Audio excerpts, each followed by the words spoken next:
Students, आज के lecture में हम मैकेनिज्म ऑफ रीजनरेशन के बारे में पढ़ेंगे। Regeneration process is characterized by the cells at the site of injury in all the animals. Nature of this cellular aggregation और blastula can be simplified with the help of following examples. ये जो regeneration process होता है ये sales के द्वारा characterised होता है, जो कि वो सेल्स जो कि उस इंजरी वाले पार्ट में पाई जाती हैं। इनको हम डिफरेंट एग्जाम्पल से समझ सकते हैं। जैसे first is mode of regeneration in hydroid coelenterates. In hydroids regeneration includes cell proliferation and migration, blastema formation and differentiation of blastema into lost parts और body। जो हाइड्रॉइड्स होते हैं उनमें जो रीजनरेशन होता है उसमें फर्स्ट सेल proliferation होता है और फिर माइग्रेशन होता है, ब्लास्टिमा फॉर्मेशन होता है और फिर उसके बाद डिफरेंशिएशन, इस ब्लास्टिमा का डिफरेंशिएशन होता है जिससे कि लॉस्ट पार्ट बनता है। Next is mode of regeneration in planaria. In planarias neoplasts, which are totally undifferentiated cells, divide by mitosis and migrate towards the zone of injury to form blastema and further body.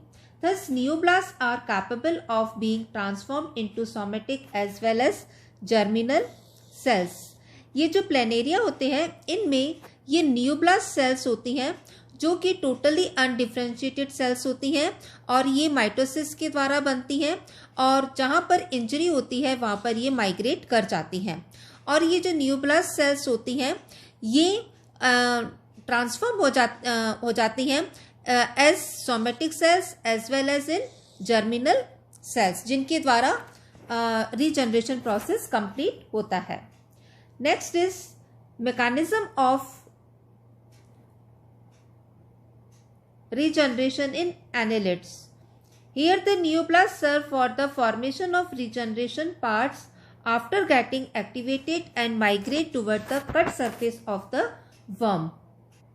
Annelids में भी जो neoblast cells होती हैं ये regeneration process करती हैं और ये एक्टिवेट हो जाती हैं और जहाँ पर जो पार्ट लॉस्ट होता है या कट होता है वहाँ पर ये माइग्रेट कर जाती हैं और ये फिर एपिडर्मिस के नीचे अक्यूमुलेट हो जाती हैं और फिर ये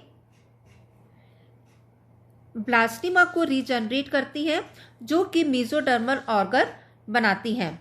और ये जो सारा प्रोसेस होता है इसमें wound hormones and neurosecretory hormones का रोल होता है जो कि ब्रेन से सीक्रेट होते हैं। Sometimes in earthworm, superfluous number of segments are developed and the process is known as super regeneration. Next, mechanism of regeneration in amphibians.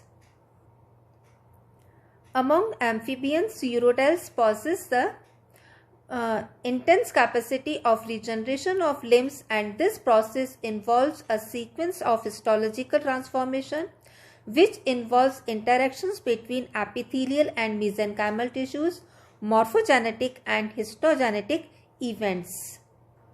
जैसा कि हम जानते हैं कि यूरोडेला में लार्वा और एडल्ट दोनों ही अवस्थाओं में लिम्ब रिजनरेशन की क्षमता पाई जाती है, जबकि जो एन्यूरेंस एनिमल्स होते हैं जैसे कि मेंढक, इसमें ये जो क्षमता होती है वो लार्वल स्टेज तक ही सीमित रहती है। और ये जो लिम्ब रिजनरेशन होता है इसमें दो तरह के इवेंट्स होते हैं, मॉर्फोजेनेटिक इवेंट्स एंड हिस्टोजेनेटिक इवेंट्स। इसमें फर्स्ट प्रोसेस है मॉर्फोलॉजिकल इवेंट्स ड्यूरिंग रीजनरेशन। सबसे पहले मॉर्फोलॉजिकल इवेंट्स में फर्स्ट स्टेज आती है फेज ऑफ वुंड हीलिंग और प्री ब्लास्टिमा स्टेज। जैसे ही कोई एम्पुटेशन होता है या कोई पार्ट टूटता है उसके जस्ट बाद में घाव के भीतर जो सेल्स होती हैं वो टिश्यू के ऊपर आ जाती हैं और जो कुछ सेल्स होती हैं वो तो टूट जाती हैं, और क्योंकि उनको अनफेवरेबल इन्वायरमेंट मिलता है या वहाँ पर अनफेवरेबल इन्वायरमेंट होता है। इस तरह वुंड की सतह पर डेड सेल्स पाई जाती हैं, यानी कि जो वुंड होता है, घाव होता है, वो डेड सेल से भरा होता है और जो टूटी हुई ब्लड सेल्स होती हैं उनसे ब्लड निकलना शुरू हो जाता है और फिर इसमें बाद में कोगुलेशन होना शुरू होता है, जिससे ब्लड का जो बहना है वो रुक जाता है और जो घाव होता है उसका एक्सटर्नल इन्वायरमेंट, जो बाहर का वातावरण है, उससे उसका कांटेक्ट टूट जाता है और जो स्किन एपिथेलियम होती है वो घाव के किनारों से घाव की पूरी तरह से खुली हुई सतह पर फैल जाती है और थक्के की जो क्लॉटिंग होती है उसके नीचे कनेक्टिव टिश्यू के बीच एक लेयर बना लेते हैं। And spreads of epithelium is the result of amoeboid movements of the cells. ये जो एपिथेलियम के ऊपर सेल्स आती है, ये सेल्स अमीबॉइड मूवमेंट के कारण वहां पर पहुंचती है। This process is dependent upon the size of animal and wound in relation to the time. घाव की सतह को जो ये एपिथेलियम के द्वारा जो ढका जाता है वो एनिमल के साइज और उसके घाव पर डिपेंड करता है। Second is blastema formation. All the undifferentiated cells with epithelial covering form the blastema. जो कि जितनी भी अनडिफरेंशिएटेड सेल्स होती हैं वो एपिथेलियम कवरिंग के साथ मिलकर ब्लास्टिमा बनाती हैं। Blastema is composed of a mount of mesodermally derived cells in close contact with an epidermal covering that is thickened apically into a ridge. Blastema production continues till developmental events become discernible. Through mitotic divisions, epidermal cells accumulate at the apical region to form the cap, and mesenchyme accumulates beneath the cap to form limb bud. ये जो ब्लास्टिमा बनता है, इस ब्लास्टिमा में limb बड से संबंधित सारे लक्षण पाए जाते हैं। इसमें जो इसका स्ट्रक्चर बनता है उसमें निर्माण या फॉर्मेशन ऑफ स्ट्रक्चर, ग्रोथ और डिफरेंशिएशन की क्षमता पाई जाती है और इसमें जो डेवलपमेंट के समय जो रीजनरेशन होता है, उस रीजनरेशन के प्रारंभ होने से पहले ही ये ब्लास्टिमा का निर्माण हो जाता है और इसके पश्चात जो एपिडर्मल सेल्स होती हैं वो एंटीरियर पार्ट में लगातार माइग्रेट करके इकट्ठी होती जाती हैं और ये इस एपिकल रीजन पर अक्यूमुलेट होने के बाद एक कैप जैसा स्ट्रक्चर बनाती है, जिसमें मीजेनकाइम सेल्स होती हैं वो भी इकट्ठी हो जाती हैं और इस तरह से ये एपिथेलियो मीजेनकाइमल इंटरएक्टिव सिस्टम बनाती हैं और ये लिम्ब बड के समान होता है। मॉर्फोजेनेटिक इवेंट में थर्ड स्टेज आता है morphogenesis, formation of limb. The limb blastema passes through several distinct stages during the course of differentiation. जब इसमें ब्लास्टिमा बन जाता है तो ब्लास्टिमा के बाद अब इसमें मॉर्फोजेनेसिस होता है और इसमें बेसिकली 3 स्टेजेस होती हैं, cone stage, palette stage and notch stage. जैसे कि ये आपको डायग्राम में दिख रहा है, ये कोन स्टेज बना, कोन स्टेज के बाद पैलेट स्टेज बनता है और पैलेट के बाद नॉच स्टेज बनता है। अब इसमें जो कोन स्टेज बनता है, ये ब्लास्टिमा में जो अनडिफरेंशिएटेड सेल्स होती हैं उनमें माइटोटिक डिवीजन तेज होता है, जिससे ब्लास्टिमा का साइज बढ़ने लगता है और जो ब्लास्टिमा का शेप है वो कोन लाइक हो जाता है, जिसे हम कोन स्टेज कहते हैं। फिर नेक्स्ट स्टेज आती है पैलेट स्टेज। ये जो पैलेट स्टेज होती है, ये पैलेट स्टेज 25 डेज में बनती है, जिसमें कि ब्लास्टिमा अपीयर्स फ्लैटेंड कोन।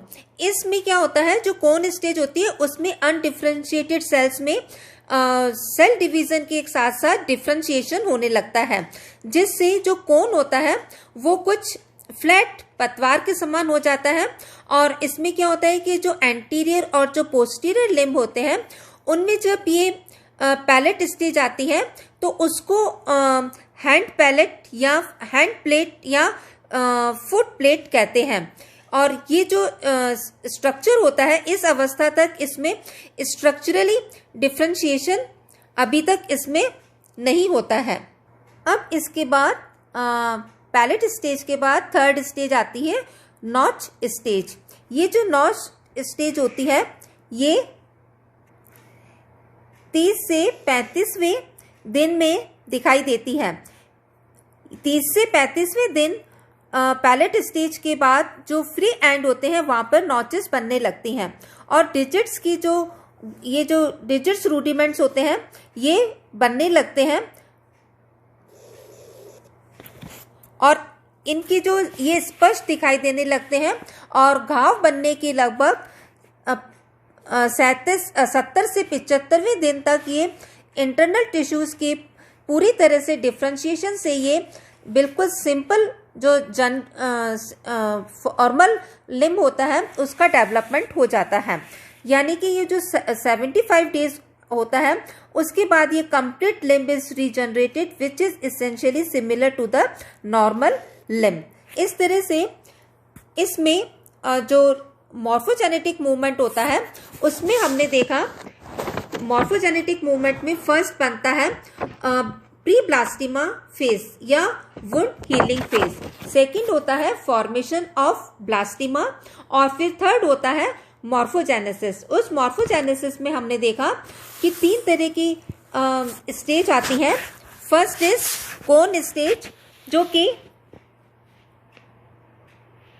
15 दिन के बाद कोन स्टेज बनती है और इसमें अनडिफरेंशिएटेड सेल्स होती हैं। फिर उसके बाद हमने देखा पैलेट स्टेज बनती है।